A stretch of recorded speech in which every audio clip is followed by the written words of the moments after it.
Welcome to the Daily Jerry Anderson podcast, which lays down to his assistant the ground rules about his forthcoming tenure as temporary presenter. While you're away, other suggestions include no dire straits, especially twisting by the pool. Can I have your promise on that? That's not me. I don't do that. I'm asking you, can I have your But promise? I don't do it. That must But be you thunder. might do it. No, that's thunder thighs. It's like, does he do twisting by the pool? He must do it. I There's don't do nothing it. worse than twisting by the pool. I don't do it. Twisting by the pool. Why did Dire Straits ever record that? Right, go on. What's the next one? No, you too. I'm not a U2 person. I know you're not. I can't understand why you're Jerry. being... Is he Big Jerry? I can't stick Bono. Perhaps I've mentioned that But before. Jerry and Bono were friends, you see. Oh, he's probably the one who plays Bono. Yes. No Mavericks. I told you about my experience with you two, didn't I? Didn't I? Yes. Didn't I? Should I tell it again? Maybe perhaps people didn't listen. No, we know. And my theory being that anyone who's a little... I'd be guilty of Mavericks. A little It says no Mavericks here. No Phil Collins. No, I'm not a Phil Collins person. That's No Jerry. Squeeze. Cool for cats. Cool for cats. Only one Squeeze song I would play. What's and that? That would be Labelled with Love. That's a very good song. No Human League. No, As they call it, that's- Human League. No, those are all Jerry Kelly. I'm sorry, he does not specify here. I'm just reading what is in front of me. Right, I can go do no ahead. more. Right, go on. No Daniel. No, And of course, no Dave D. Dozy Beaky No. McNortich. no. I don't In do fact, that. just leave your CD box on the desk and hide the keys to the core. Are you going to go to that core? You're going to go there, aren't you?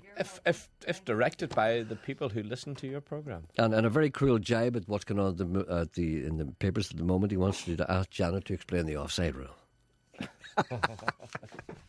I wouldn't do that because that's sexist. The presenter, prompted by recent media coverage, now explains the offside rule for the benefit of those who approach the subject with a certain amount of trepidation and apprehension. You see, this is the whole point. Mm-hmm. This is what It's murky. it's murky. We don't know. In other words, if I'm thundering up the pitch, continue on. And also If I'm thundering up the pitch and you pass a long ball to me, vroom, right? Yes. The moment that the ball leaves your foot, the referee looks at me and says, "Where am I?" I am between the referee and... Sorry, I'm between me and You're the between goalkeeper. you? You're between No, the you? goalkeeper is the only man between me and the net. But at the other side of the pitch, nowhere near me, is a man who is between me and the goalkeeper. But he is not interfering with play. I am onside. Yes. Aha! This is the part that women can't understand. When is a man not a man? No, not only no. I think you're now being No, sexist. I'm not That's being the part sexist, that but this people- is the problem no, that... in But, see, general, women are... No, I'm saying this people cannot positively. understand. Women are very logical beings. and also Far the more like- logical than men are. Let me just say this before I love women. And I much prefer the conversation of women to men because women know what they're talking about. Because men Everyone are, knows that. men are You're- just tubes. Yeah, yeah. Men are just holding their end. Man, I didn't Men are mean just what? holding their end up, I was going to say.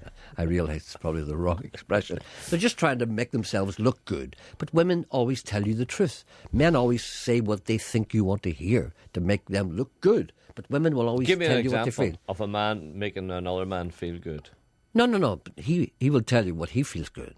Okay, I meet you in a pub, right? Right, we're okay. Okay. In the pub. And you might say, say a manly thing to me. Right, come on. Okay. Well, I'm asking you, do you want a drink? So I'll start off with that. I'd love a drink, thanks. No, I was saying, what do you have, Jerry?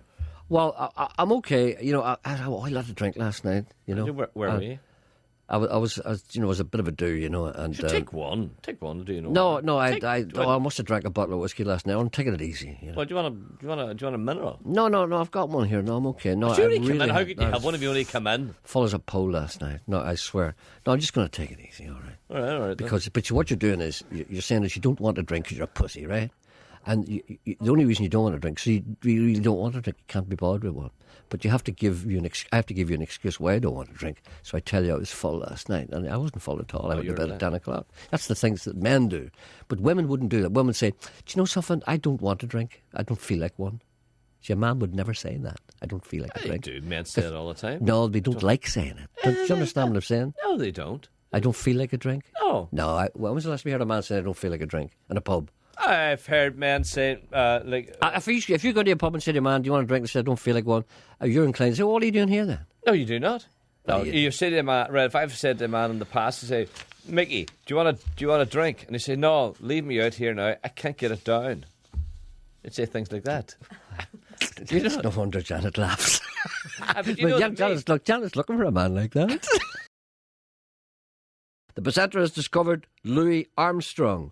Notice how he hesitates to say rediscovered, disliking as he does the type of person who states that he is rereading some book or other, thus making sure that the listener knows that he has already read the book once before.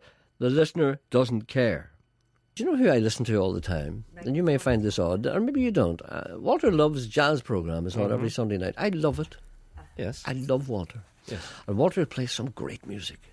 He played some music by Louis Armstrong the other night, and I realised I hadn't listened to Louis Armstrong before. I'm going to play Louis Armstrong now. Yeah, but did you get the song that you were looking for? No. I went looking for it too. What was it called again? I can't remember. I couldn't get it. I tried to find it. What was it? There was one particular one. You played it 2 weeks ago. Oh, yeah, what was it? I forget. I can't remember what it was, but there's a whole lot of them. There was one particular one I looked everywhere for and I couldn't get it.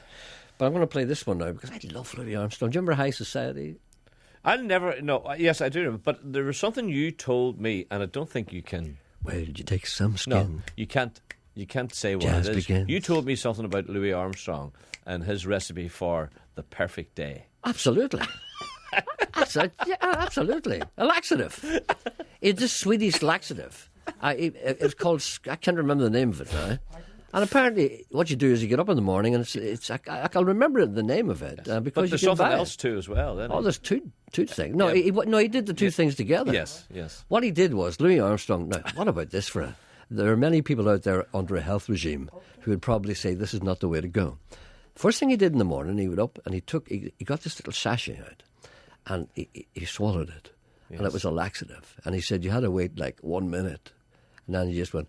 All right, Whoa! okay, right. And whilst he sat on the throne, yes, he lit himself a big joint. And he said, after that, you're ready for anything. Your local GP may not recommend this. What good is sitting alone in the room? Carlos interruptus then attempts to recall if he has ever been to Graceland. He appears unsure. No, have I ever been to Graceland? I don't know. I haven't been to Graceland. No, I don't. I haven't been to Graceland, but I don't know if I want to go to Graceland. I think you do. In the back of your head. No, because I'll tell you why. When I go into places, like stately homes that are cordoned off, and there's only certain places you can walk, it annoys me greatly.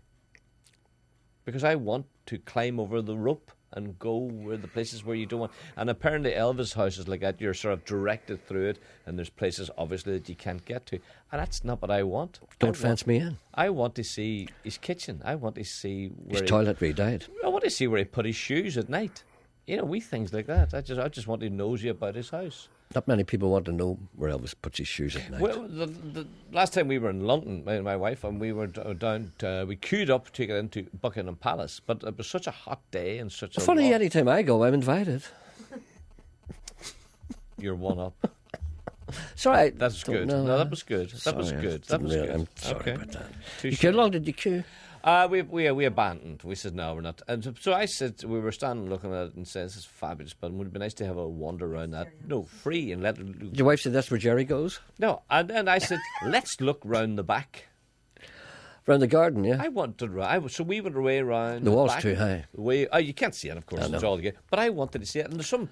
That's the gate I go in. Some very expensive shops round there. Well, wouldn't you imagine that? I mean, you're not going to get a pound shop, really, are you? Well, you see, this is Knightsbridge. I like that part, but this is the part that I want to see in here. It's what's called looking around you. You should do it more often. Hello, Jerry. What about Fatsy, Francie, Patsy, and Marty and Barney? Are they still in business? Well, there's no Marty. Marty's bought out.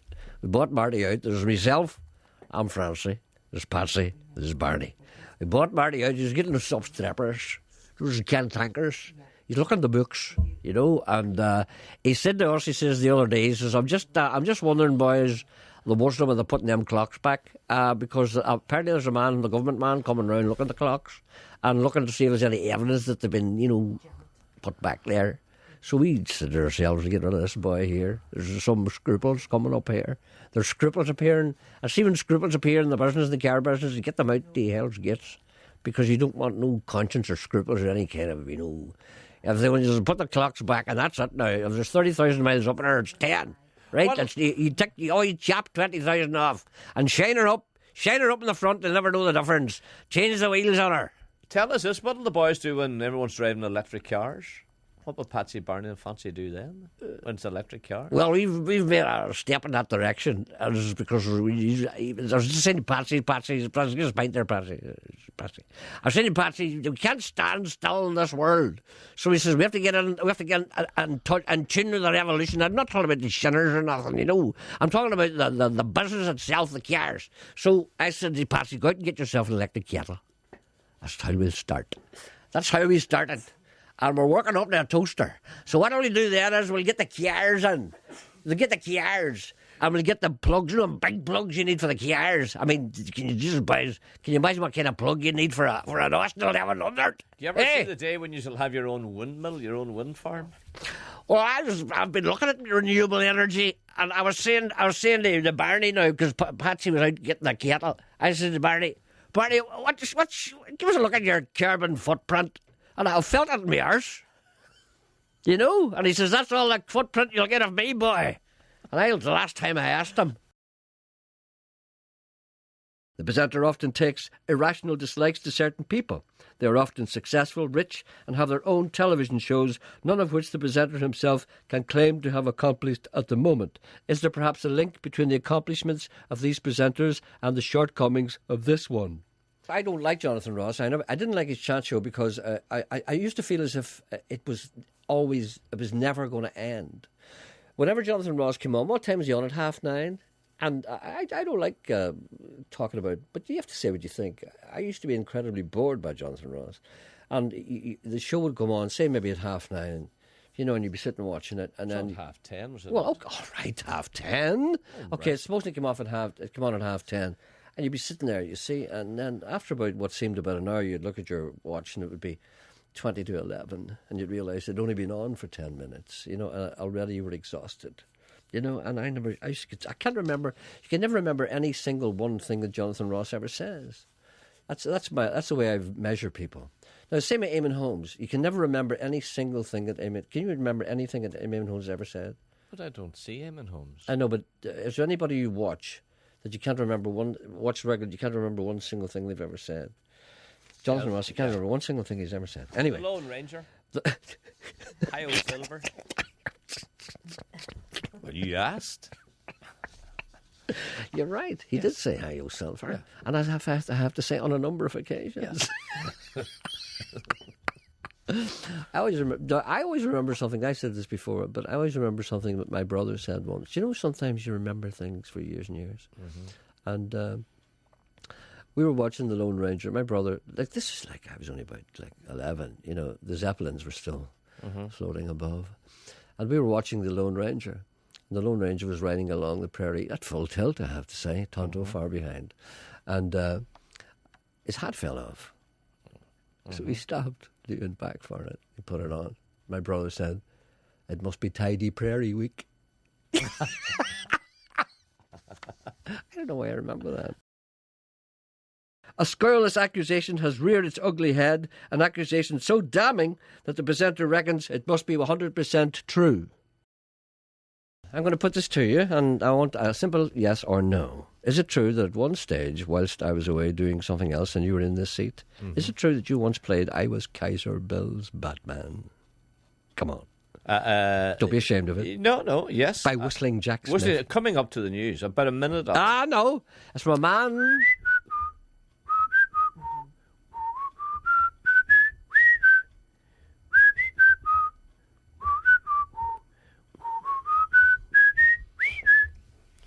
Do you remember that? Yes, I do. Yeah. I think you're nearly ready for Colonel Bogey, but we'll leave that for another day. You actually did this. You played that in this programme. Yeah, why not? Why not? Yeah, a little snatch of Whistling Jack Smith coming up to the news. A little snatch of Whistling Jack Smith. And this is a man, Aloysius, who lives in Spain, and it lingers with him still. He lives in Catalunya. I might play a little snatch of... what is it? Go on, tell us what we've got in store. Yeah, you can't even whistle it. That's enough, thank you. I tell you what, I'm a better whistler than you. I had never said you weren't. Well, go on then.